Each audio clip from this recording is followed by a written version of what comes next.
संविधानाचं इम्प्लिमेंटेशन म्हणजे जाती संस्थेचं विसर्जन, हे आधी आपण लक्षात घेतलं पाहिजे. 1950 पूर्वी तुम्हाला साहित्यात फारसे साहित्य प्रवाह दिसत नाही.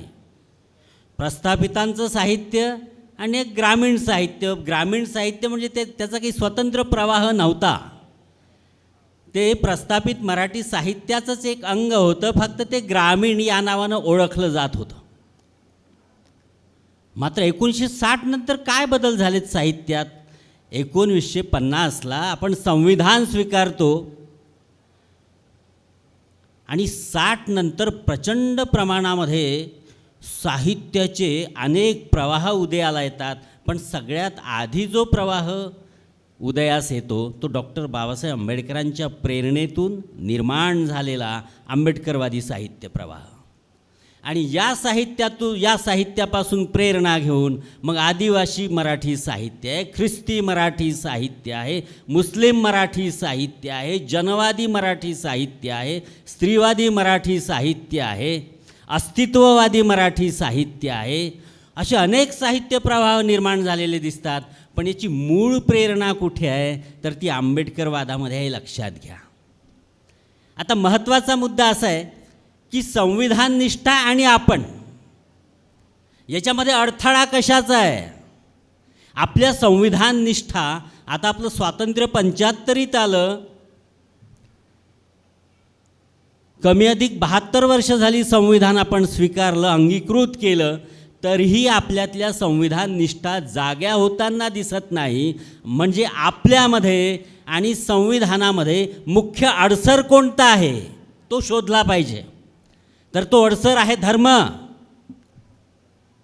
हे लक्षात घ्या. आपण सगळे ज्याला हिंदू धर्म म्हणतो तो हिंदू धर्म नाहीच, तो ब्राह्मणी धर्म आहे. तुम्ही म्हणाल ब्राह्मणी धर्म कसा? मी सांगतो तुम्हाला.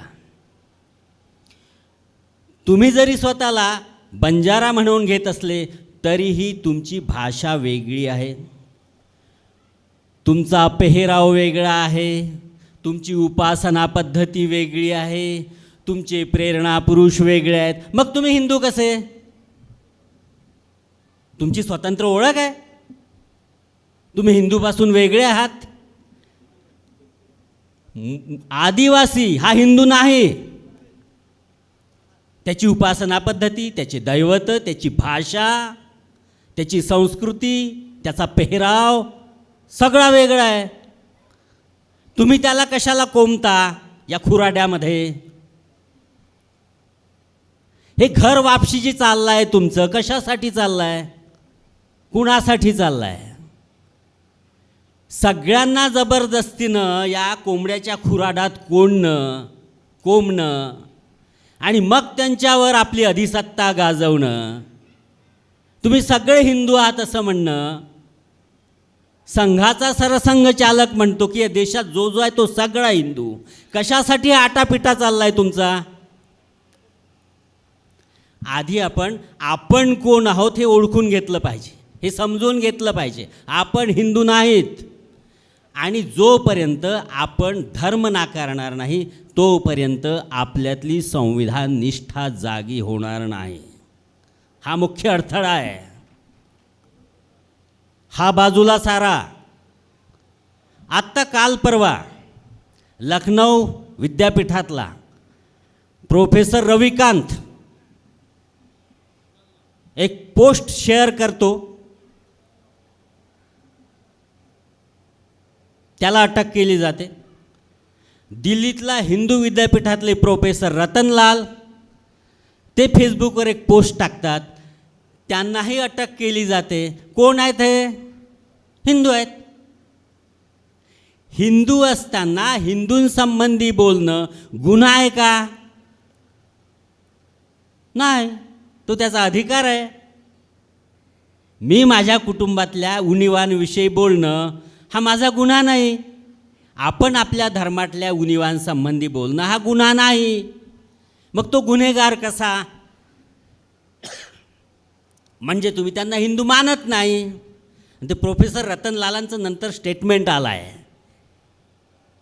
कि मैं समझ रहा था कि मैं हिंदू हूँ, इसलिए मैंने जो मुझे लगा वो मैंने पोस्ट किया, लेकिन अब मुझे पता चला कि मैं हिंदू नहीं हूँ, अब मुझे मजबूरन धर्म छोड़ना पडेगा. ही ओळख आहे आपली.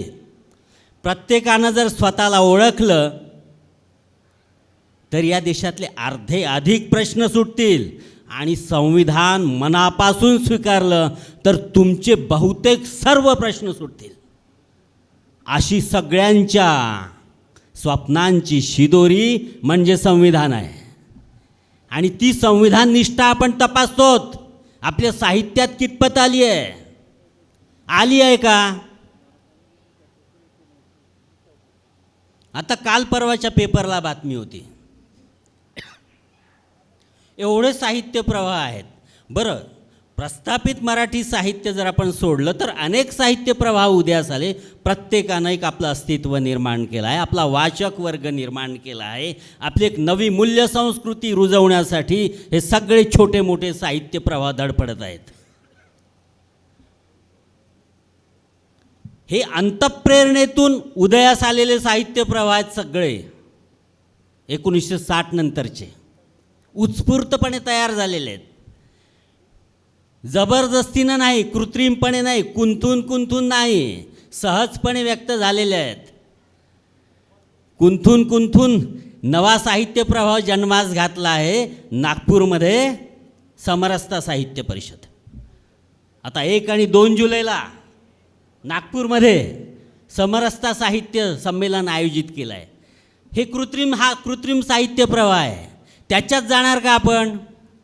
आपण आपल्या निष्ठा तपासल्या पाहिजेत. मग कुणाला आंबेडकरवादी किंवा कुणाला संविधाननिष्ठ साहित्य म्हणायचं, कोणाच्या साहित्याला म्हणायचं?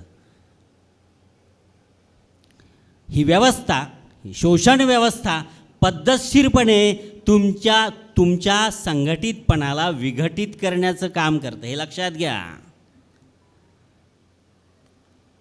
अण्णाभाऊ साठेंना आंबेडकरवादी साहित्यात मानाचं स्थान आहे, पण हा मातंग समुदाय या मुख्य प्रवाहात आला तर हा प्रवाह अधिक शक्तिशाली होईल. म्हणून अण्णाभाऊ साठेंना नेमकं बाजूला काढलं. अण्णाभाऊ साठेंची साहित्यनिष्ठा तपासायची झाली तर स्पष्टपणे जग बदल घालून घाव सांगून गेले मला भीमराव. संविधाननिष्ठ आहे. आंबेडकरवादावरची त्यांची जी आढळ निष्ठा आहे ती म्हणजे संविधाननिष्ठ आहे.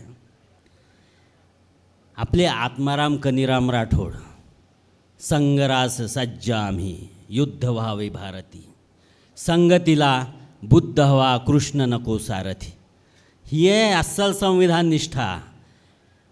राठोड सरांचं जे काही साहित्य आहे ते संविधान निष्ठेला धरून आहे. आमची विजय जाधव आहेत, श्याम मुळे सर आहेत, प्रकाश राठोड सरांची जी संविधान निष्ठा ती अतिशय जाज्वल्य आहे. त्याच्या झळा काल आपण पाहिल्या आहेत. त्याची प्रखरता, त्यांच्या त्या निष्ठेची प्रखरता आपण काल अनुभवली त्यांच्या अध्यक्षीय भाषणातून. या झळा सहन न झाल्यामुळं अनेक लोक घराच्या बाहेर पडले नाही, तेही आपण पाहिलं आहे. पण ही अप्रियता स्वीकारावी लागेल. आपल्याला पुढे जायचं आहे. जे सोबत आले ते आपले सोबती, जे भले भुटके मागे राहिले येतील मागे पुढे येतील, येण्याशिवाय पर्याय नाही. पण फार वेळ दवडण्यासारखी स्थिती नाही आहे. आधी म्हणजे रात्र वैऱ्याची आहे, आता रात्रच नाही दिवसही वैऱ्याचं आहे. अतिशय सजग असलं पाहिजे. आणि आपल्याजवळ संविधान आहे म्हणजे आपल्याजवळ फार मोठी शक्ती आहे. आपला आत्तापर्यंत जो बचाव झाला आहे ना हा संविधानामुळे झाला आहे, हे लक्षात घ्या. आपलं आज जे अस्तित्व निर्माण झालं आहे हे संविधानामुळे झालं आहे. आपला बाप आणि आपली माय बाबासाहेब आंबेडकर आहे. हे आपण कितीही नाकारलं तरी नाकारता येत नाही, हे लक्षात घ्या. काय ओळख होती आपली? किती असंख्य जातीत विभागलेले होतो. बाबासाहेबांनी संविधान लिहिताना वेगवेगळे कलम तयार केले. त्या कलमांच्या पाळण्यामध्ये आपल्याला टाकलं, आपलं नामकरण केलं. SC, ST, NT, VJ, OBC हे नामकरण आहे. आपलं संरक्षण व्हावं म्हणून अनेक प्रावधानांचं, अनेक प्रोव्हिजन्सचं अंगडटोपरं चढवलं. आपली माय आणि आपला बाप डॉक्टर बाबासाहेब आंबेडकर झाला. आपण लाख नाकारत असू, उपयोग नाही. आणि तुम्हाला पर्याय नाही, आपल्या सगळ्यांनाच पर्याय नाही, संविधानाशिवाय पर्याय नाही. ठीक आहे, आंबेडकर स्वीकारायला वेळ लागेल. आज घडीला संविधान तरी स्वीकारा. उस सर फिरे को यूं नहीं बहला सकोगे आप. उस सर फिरे को यूं ही नहीं बहला सकोगे आप. वह आदमी नया है लेकिन सावधान है. वह आदमी नया है लेकिन सावधान है. सामान कुछ नहीं, फटे हाल है, मगर झोली में उसके नया संविधान है. झोली में उसके नया संविधान है. दुष्यंत कुमारांनी या ज्या ओळी लिहिल्या आहे, ह्या झोळीतलं संविधान, त्या फाटक्या झोळीतलं संविधान म्हणजे आपली ताकद आहे बांधवांनो. ते जर गमावलं ना, मग आपल्यासारखे कर्मदरिद्री कुणीच नाही, नालायक कुणीच राहणार नाहीत. आपण स्वतःचा, आता आपल्याला वाटतं की आपलं सगळं बरोबर झालं आहे, आपलं सगळं सेटल झालं आहे. येणाऱ्या पिढ्यांना आपण काय देणार आहोत? अरे येणारी पिढी आपल्याला हिशेब विचारेल, तुम्ही केलं काय? स्वतःपुरता विचार केला, आमच्या भविष्याची तरतूद काय करून ठेवली? आणि भविष्य सुरक्षित करायचं असेल तर प्रत्येकानं संविधानाविषयीची आपली निष्ठा प्रकट केली पाहिजे. आज लपून चोरून नाही, खुले आम डंके की चोट पे म्हटलं पाहिजे, संविधान ये हमारा राष्ट्रीय ग्रंथ है, भारतीयता ये हमारी पहचान है. हे आता छोट्या छोट्या अस्मिता सोडा, सगळ्यांनी एकत्र आलं पाहिजे. अरे डॉक्टर पायल तडवी, डॉक्टर झालेली, PG शिकणारी पोरगी, काय अंत केला आहे, कसा शेवट केला आहे? आपण स्वतःला हिंदू म्हणावतो ना, माफ करा, बंजारा समुदाय आपण हिंदू म्हणावतो. एक गोष्ट आणखी तुमच्या लक्षात आणून दिली पाहिजे. आपण जर हिंदू म्हणावतो आणि जर आपण खरंच हिंदू आहोत, तर भालचंद्र नेमाडे नावाच्या लेखकानं हिंदू या कादंबरीमध्ये आपली नालस्ती कशी केली, आपल्या स्त्रियांची अब्रू वेशीवर कशी टांगली, अपशब्द कसे वापरले, याच्याविषयी विचार करणार की नाही? जर आपण हिंदू आहोत तर त्याची हिंमत कशी झाली आपल्याविषयी अपशब्द काढण्याची? आपण आता तरी विचार केला पाहिजे, स्वतःची ओळख स्वतःला करून दिली पाहिजे. आपलं अस्तित्व सिद्ध करायचं असेल तर संविधानाशिवाय पर्याय नाही. धन्यवाद. जय सेवालाल, जय भीम, जय संविधान.